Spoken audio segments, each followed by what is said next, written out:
Please welcome to the stage, Adam Fraser. Hello, the cherished mid-afternoon slot.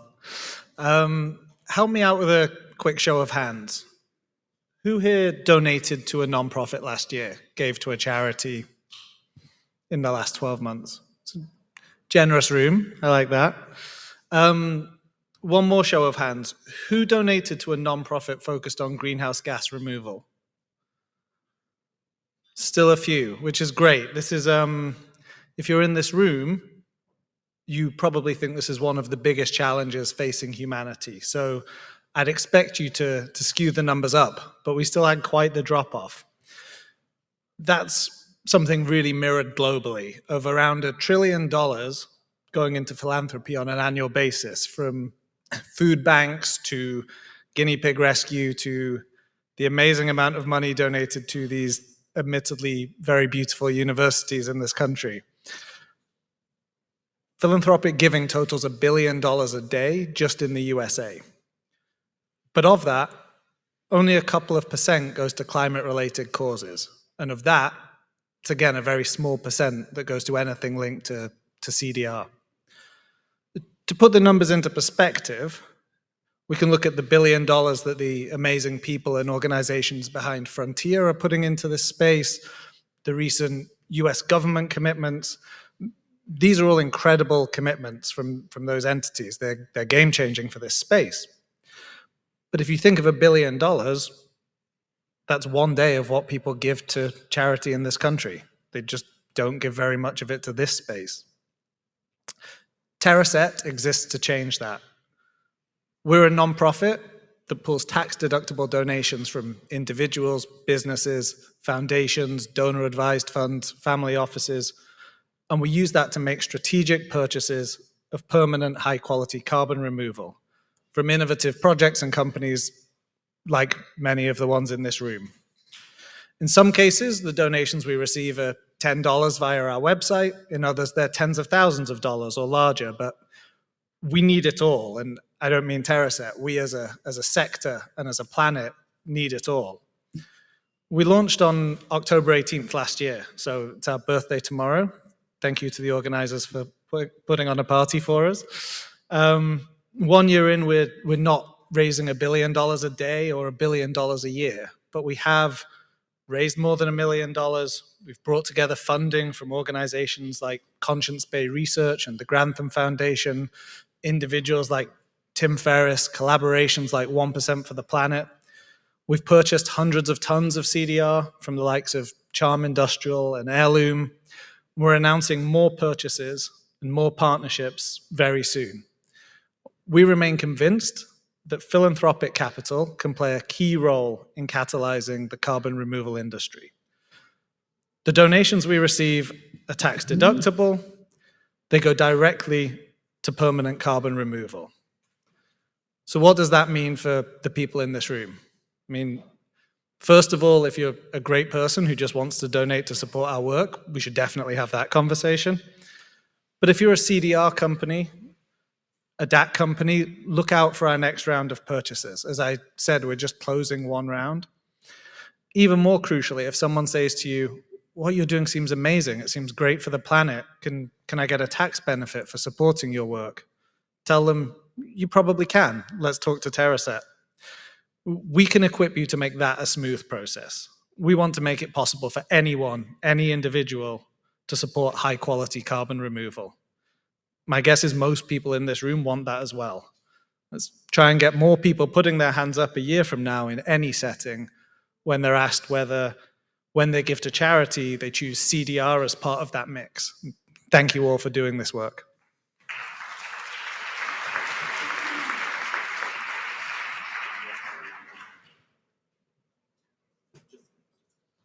Please welcome to the stage, Jessica Gross.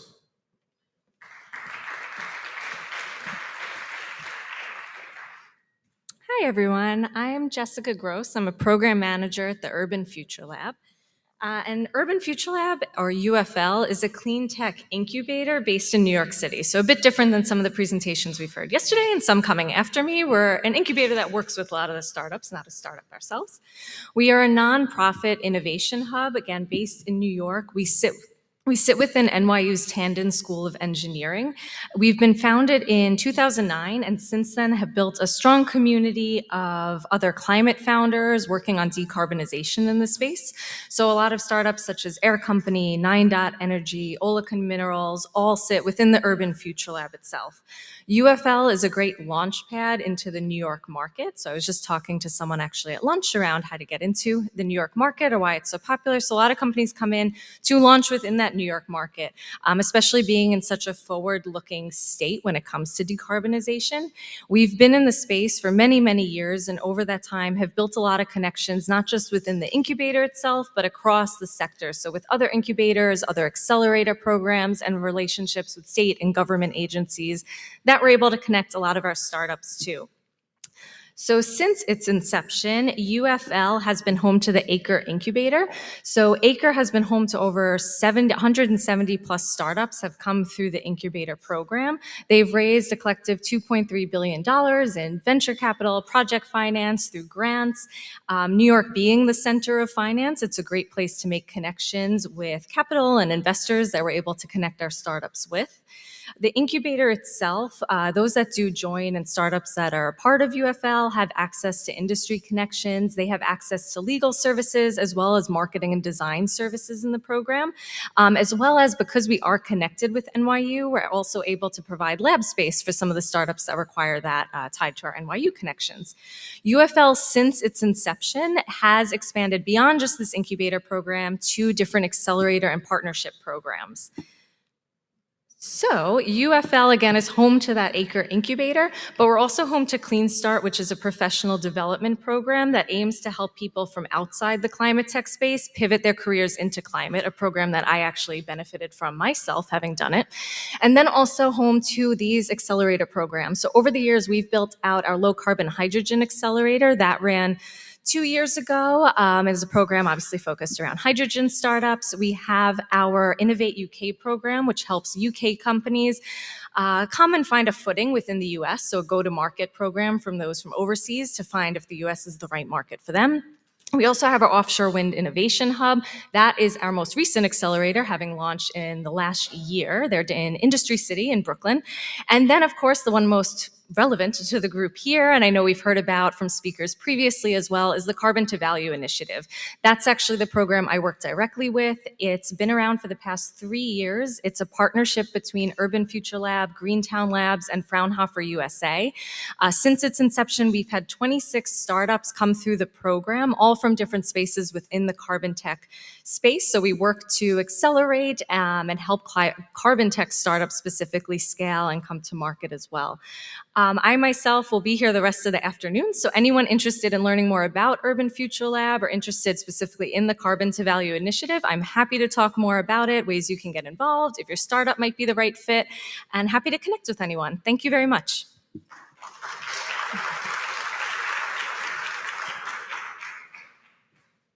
Please welcome to the stage Evan Hynes. Hello, hello. How's everyone doing? My name is Evan Hynes. I'm CEO and co-founder at Climatebase. We are a platform for climate careers. Over the past 3.5 years since we've been around, we've now helped close to 10,000 people break into climate or further their career in the space. But today I'm not going to be talking as much about Climatebase. I'm actually going to be talking about climate jobs. And specifically, we're going to be taking a look at the landscape of jobs in direct air capture. To set the stage real quick, as we see hundreds of billions of dollars pouring into this space, we are prepared, and this is from Deloitte's 2022 report, Work Towards Zero, which is all about the intersection of climate and jobs, and they predict that roughly 300 million new jobs are going to come online in the climate space. We're also seeing an unprecedented wave of talent, individual people that want to join the climate workforce to align their income with the work that we know needs to be done in order to address climate change. So we have this unprecedented opportunity to accelerate climate solutions by improving the talent pipeline into climate-focused work. My graphic looks a little odd. It's supposed to be a circle, but it looks like an egg, but that's all right. This is the high-level overview of what climate jobs look like. As you can tell, it's a hugely diverse range of opportunities that exist in this space. Bloomberg recently did a story on climate jobs and looked to Climatebase for their main source of data on this subject. So these graphics are from that article that Bloomberg put out a few months ago. Again, looking at just the broad, this is just setting the stage. This is all climate tech jobs.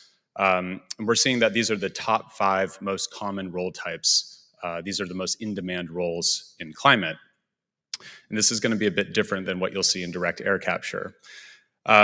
We also took a look at the hardest fill roles in climate tech. And what we did there is basically we looked at the source of truth, looking at these companies' career pages, where we scrape jobs in from, and actually tracking the number of days that these different roles remain open for. So this basically represents where the hiring bottlenecks are. There's a whole bunch of reasons why these roles are hard to fill. But it's important to note that for most tech jobs, the range, this includes a whole bunch of different roles, but typically the range for time to hire is between 30 to 60 days. So as you'll tell, in climate tech, there are some serious hiring bottlenecks that exist. And this is holding back climate tech innovations from being able to scale effectively. The Rhodium Group recently put out a report that I'll quote here as we now shift into looking at DAC jobs. For every megaton capacity of direct air capture, we can expect about 3,500 jobs to be created. So there's a massive opportunity to actually bolster our economy through investing in DAC. I'll skip that one. Let's take a look at the most in-demand jobs today in DAC. You'll see engineering roles and hard science roles basically constitute all of the top 10 most in-demand jobs. So I'm sure many of you are unsurprised to see this stat. But it's important to also note that you're looking at roughly 75% of jobs that are not these top 10 most in-demand roles. In fact, the opportunity in DAC is as diverse as what we see across the broader climate workforce. So the bottom line there is everyone has a role to play in the direct air capture workforce. And we really need to mobilize a lot more folks to consider climate careers and take a look at DAC specifically. So what are the hiring bottlenecks in DAC? And I think this is the stuff that I personally am most interested in. Note that, again, the average time to hire for most jobs in tech generally is between 30 to 60 days. So all of these top 10 hardest to fill roles are way beyond that. Data science is right up there at the top, definitely the hardest to fill role in this space, followed interestingly enough by HR and people. So folks who are actually working on hiring, turns out it's hard to hire those people. I'll also point out that there's a few hard science roles as well as a few engineering roles that are represented both in the hardest to fill jobs as well as the most in-demand jobs. So as I'm wrapping up, I'm encouraging all of us to consider some questions. What can we do in academia, in the industry, and beyond to increase the supply of talent so that we can really close the gap on these hardest to fill roles, which is only going to increase our ability to accelerate climate solutions and DAC as well? And also, what can we do to make sure that we're, especially for the roles, and I'm out of time, how can we ensure a diverse workforce and how can we raise awareness of jobs in DAC? With that, if you have any questions about what Climatebase does and how we can help you folks hire, I'll be around. I might be wearing a green hat, and I should get off the stage. Thanks so much.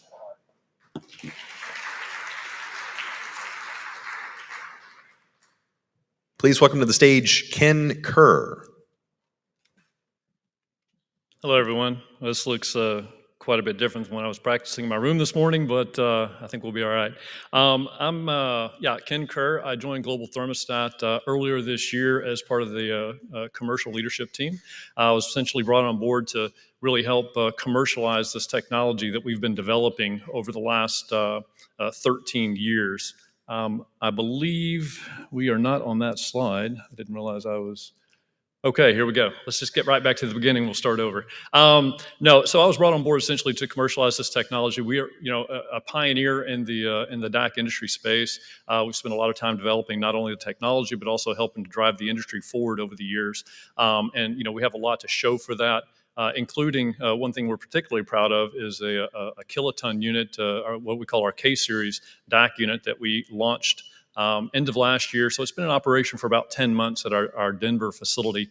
And be more than happy to welcome anyone who wants to come out and see an operating DAC facility to our Denver facility. We'll let you take a tour of it. It's I believe, one of the largest in the world and the largest operating currently in North America. So I will advance now. So wanted to talk today really about our business model. And there's been some discussion. I believe there was a question in the earlier panel regarding business model. Wasn't here for that. I was in the back, but I kind of got the highlights from that. So I want to talk to you a little bit about what Global Thermostat is doing. And again, apologize for that. Okay, so basically how we engage the market. We consider what we are bringing to the market as kind of a capital light business model. What I mean by that is we're really focused on being a DAC OEM. We want to be the best DAC technology provider to the market worldwide. There's a lot of components and parts that go into building a DAC facility. Obviously, there's a balance of plant. As you can see on the screen, we kind of have the Global Thermostat, what we consider to be our key scope, which is the DAC technology. And that balance of plant we leave essentially to the expertise of others who are either more advanced or a little bit more experienced, if you will, in developing those types of those balance of plant scopes. So in doing so, that allows stakeholders in the industry, and we'll talk a little bit more about it in a second, but the various stakeholders in the kind of that developing carbon ecosystem to focus on what they do best. That way we focus on what we do best, and we leave our resources to really focus on just kind of delivering the best DAC technology we can to the marketplace. Minimizes overlap and competing maybe agendas in that carbon ecosystem that's evolving. I want to speak quickly about kind of the world market, the evolving world market. So obviously led by the U.S. We heard from a panel yesterday on, I promise I didn't touch it. We heard yesterday from a panel in the U.S., talking about some of the activities that are ongoing in Africa. We've spoken to several companies here at this conference about what's going on in Europe and Middle East and just kind of around the world. So it is a quickly evolving landscape. And I think it was Brian at JP Morgan yesterday that mentioned that the carbon ecosystem would probably be one of the fastest evolving and one of the biggest ones that we see evolve over the course of our lifetime in terms of the size of that overall market. And we tend to agree. And, we feel like, in terms of technology, in terms of our business model and how we position ourselves in the marketplace, we're well positioned, both short-term and short-term and long-term rather, to support that going forward. All right, so in closing, my last slide, I want to talk a little bit about timing. And I know there's been a lot of discussion in the various panels and maybe even just a little bit earlier in terms of what the timing looks like. So we see the commercial tipping point for DAC being more 2025 versus 2030. And the reason for that is because of all the initiatives, all the activity and the conversations that we're having in the market tends to make us think it's going to happen sooner than later. Now, maybe it's not 25, maybe it's a little further out, but we do think it's sooner than later. And we think there are several things that can impact and help drive that timing forward. One of those is the strong competitive OEM landscape that's developing. And in terms of our business model, as I mentioned, we want to just really focus on providing the best DAC technology we can to the marketplace. And what we think will happen and what we see can happen is similar to what happened in the solar space, some years ago. This rich OEM landscape brought in a bunch of developers, a bunch of investors, developed a lot of projects, and really spurred the growth of that industry going forward. So that's what we think can be the result, and we can see that happening in the DAC space, again, based on all the conversations that we're seeing happening right now. And that's where everyone in this room wants to see it go, as do we. So again, we feel like our business model is uniquely positioned to help drive the industry forward. We want to continue to be on that, on that trajectory with the rest of the industry. I think that's, really kind of, in my mind, where we want to end up sooner than later. So on that note, I'll wrap it up. I'll be here as well. If you'd like to follow up with either anyone on the Global Thermostat team or myself, please reach out. Thank you.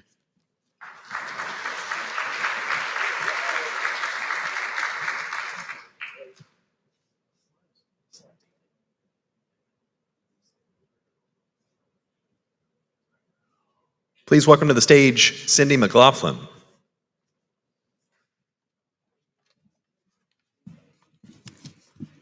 Hi, everybody. It's great to be here. I'm Cindy McLaughlin. I'm the head of product at CarbonBuilt.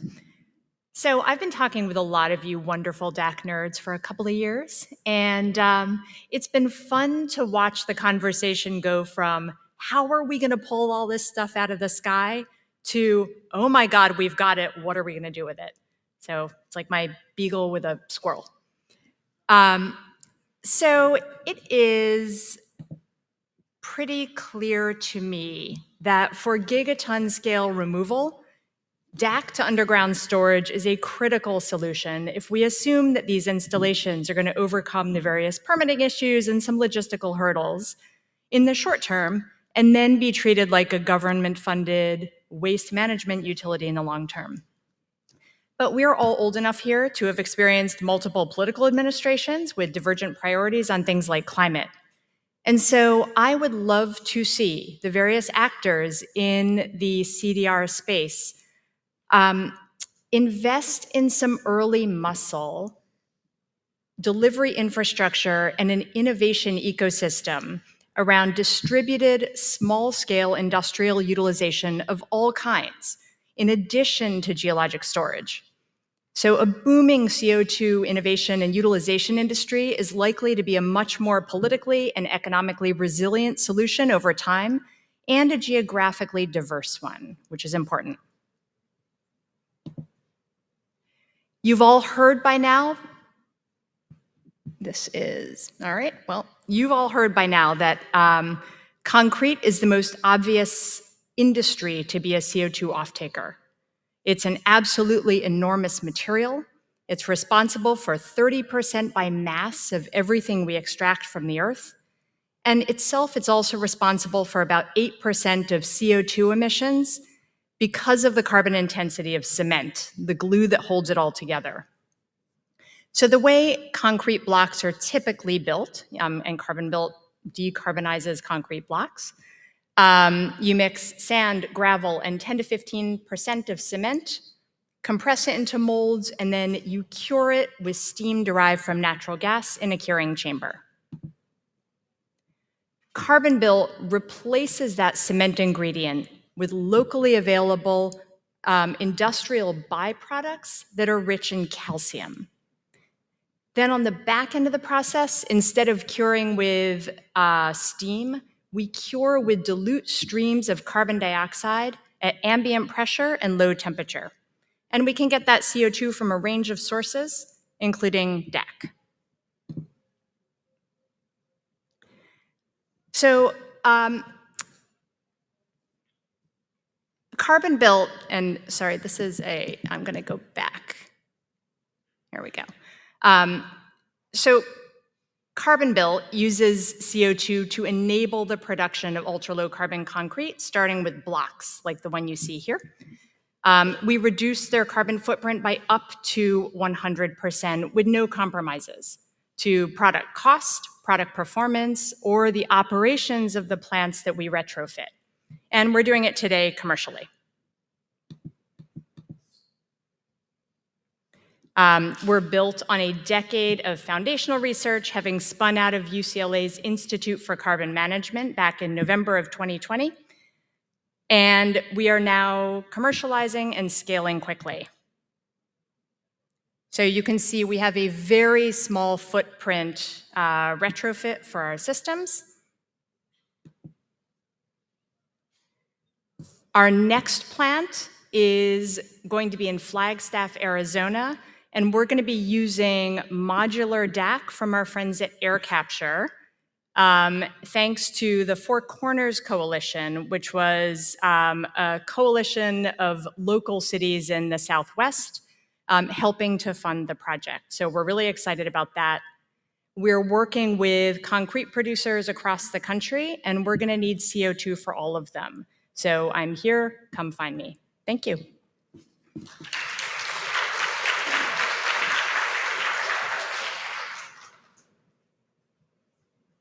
Please welcome to the stage Dr. Claire Nelson.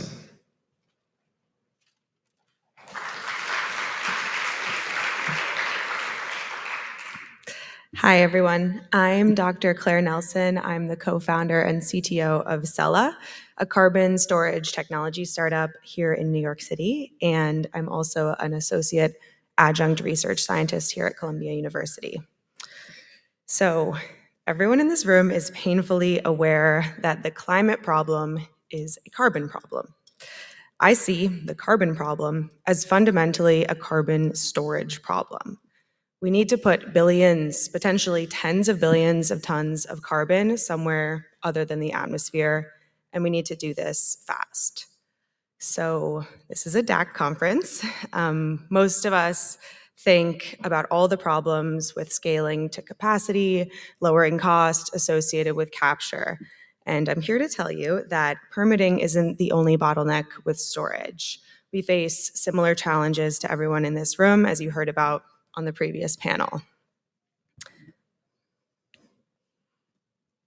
Storage needs to grow 30 times in the next 7 years. So this is a figure from the IEA that basically shows the gigantic discrepancy between planned and storage and development for 2030 versus what we actually need to meet our net zero targets. Furthermore, capacity for storage lags distinctly behind capture. And we see this reflected in the fact that investments and new innovations in geologic storage are basically a drop in the bucket compared to what we see for capture. And this is a big problem because durable and verifiable carbon storage is at the core of a carbon credit. And the market for durable CDR, potentially $135 billion market, as we learned from BCG's most recent report, will not be realized without this. So at Cella, we're developing a novel method for mineral carbon storage in subsurface reservoirs. So we're all familiar with this technology, hopefully, thanks to the pioneering work done in Iceland by CarbFix, as well as in Washington State by the Pacific Northwest National Laboratory. In short, captured CO2 is injected underground into volcanic mafic rocks, and it reacts with reactive silicate phases hosted within these rocks, thereby transforming the CO2 from a gas into a stable carbonate mineral. And born out of my postdoc research here at Columbia, our innovations at Cella are aimed at cutting water use, and our method is specifically designed for scale. So currently, we're the only in situ mineralization company based in the US and the only mineralization company working on developing a method for pure phase CO2 injections into mafic reservoirs. So we can leverage the off-the-shelf infrastructure and existing supply chains built around the oil and gas industry and broaden the geographic range where carbon storage is feasible. We're currently working on our pilot demonstration of our technology with the support of world experts in mineral carbon storage with over 70 years of combined experience researching this topic. So concurrent to our proof of concept, we are looking for partnerships both with DAC companies to fulfill our commitment to Frontier, as well as industry globally as we look to plan our next project. So anyone who's interested in learning more, please come talk to me. And I just want to thank some of our partners. Many of you are here in the room. And also thanks to Jason for the conference. So, okay.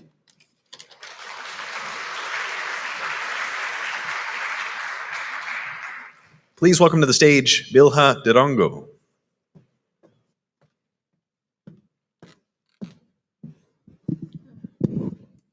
Good afternoon. My name is Bilha Ndirangu. I'm the CEO of Great Carbon Valley. We're a company out of Nairobi, Kenya. And yesterday, we did hear about Africa as a potential for direct air capture and storage. And there were different things that were spoken to, the reasons why we should be looking at Africa, and particularly for us, East Africa, as a potential place or a place for us to be doing direct air capture and storage. A couple of things just to remind us. One, we have significant amounts of renewable energy, and this is across multiple things: geothermal, solar, wind, and hydro. Secondly, we do have significant basaltic formations that allow for mineralization. And thirdly, we do have political willpower to, that's actually saying we need to have carbon as a next frontier in terms of our investment, in terms of our exports. And so what Great Carbon Valley is looking to do is bring all these different aspects together and say, what will it actually take for us to make East Africa an ecosystem for direct air capture and storage? And so we're doing this through multiple things. One, we view ourselves as a systems integrator, so we look to work with different partners, so both technology providers, financiers, site owners, energy developers, and anyone else that's needed for us to make this a reality. And so what GCV is doing is, one, developing industrial sites, green industrial sites that will bring together the different components that are required, so both the energy storage and the infrastructure that's needed. And then secondly, looking to work with technology partners such as DAC players. And the question is, what would it take for you to come to Africa? What would it take for a DAC player or a technology provider to come to the continent? And we will work together to either identify the technology needs and see whether it's suitable for one of our sites.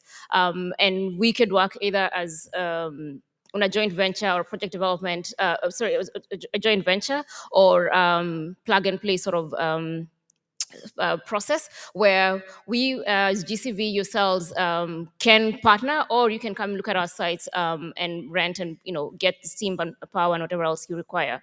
And lastly, we actually look to figure out what do you need from permitting perspective and everything else whatever it would take for your project to become a success. And so we've been doing this for the last couple of months, but the hope is that over the next 5 years, we'll develop several projects and looking to make East Africa a hub for at least megaton removals by 2030. Thank you very much. Please welcome to the stage Alec Turnbull.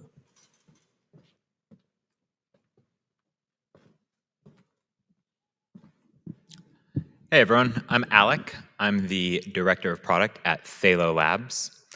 At Thalo, we are on a mission to turn cities into carbon sinks. And it's been really wonderful to be here and see so many people flying in from around the globe for the Global DAC conference. But we are proudly based here in New York City. And to not bury the lead, we are capturing carbon from the air in skyscrapers in New York City today. We are deployed in a number of Class A buildings around New York with our indoor direct air capture system. But at Thalo, we're really dedicated to building an entire Scope 1 building emissions reduction platform. And what that means is starting with measuring the amount of emissions that are coming out of a building, reducing them, and then capturing the rest. So to begin with, we have our sensor kit, which is there installed in a boiler in New York. That directly measures the emissions coming out of any combusting asset in a building right now. With those measurements, we're replacing usage-based estimates with real numbers. And there are a lot of add-on benefits to starting to measure immediately post-combustion exactly what's coming out. We've detected methane leaks, way more than you want to know. We have detected all sorts of issues with boiler commissioning, and through that, directly reduced the emissions coming out of assets today. For those harder to abate emissions, we also do indoor direct air capture. This system is up here. It's about the size of a refrigerator. This was set up for Climate Week. We were doing direct air capture over in the Navy Yard at New Lab. And the reason that we think about buildings for direct air capture is that they naturally concentrate carbon. The parts per million in a given room are going to be 3 or 4 times what they might be outside if you're in a meeting room, depending on your HVAC system, depending on how it is. And that makes it much more energy efficient. This is just 100 watts. We plug in, and with this system, we can scale air capture across not just a single building or not just a single DAC hub, but really make it something that is distributed throughout the city and throughout cities around the world, giving people and building owners access to participate in this revolution. With the Thalo capture device, we can do HVAC DAC, we do indoor DAC, we also can do point source for those harder to abate emissions, especially as you're looking at cogeneration facilities around critical infrastructure like hospitals. But really what we're excited about is the ability to hook into existing infrastructure, right? DAC is a scale issue. I think that's something that we've all talked about here today. You may wonder if this small box is really enough to do something or make a difference. But with these small boxes and these small modular boxes, we're able to put 1 or 2 on every building in New York City, we are ultimately able to turn New York into a carbon sink, to pull down millions of tons of CO2 per year, and to hook into existing waste streams. New York City gets rid of 52 million tons of trash every year. We know how to deal with this problem. At Thalo, we use a mineralization solution. We don't reflash it, so we're ending up with rocks that can then be put back into the built environment. One example is drywall filler, but it's something that can essentially just go out with the trash. So if you're interested in building decarbonization, in Scope 1 emissions reduction, in measuring emissions, or in indoor direct air capture, come find me after. Thank you.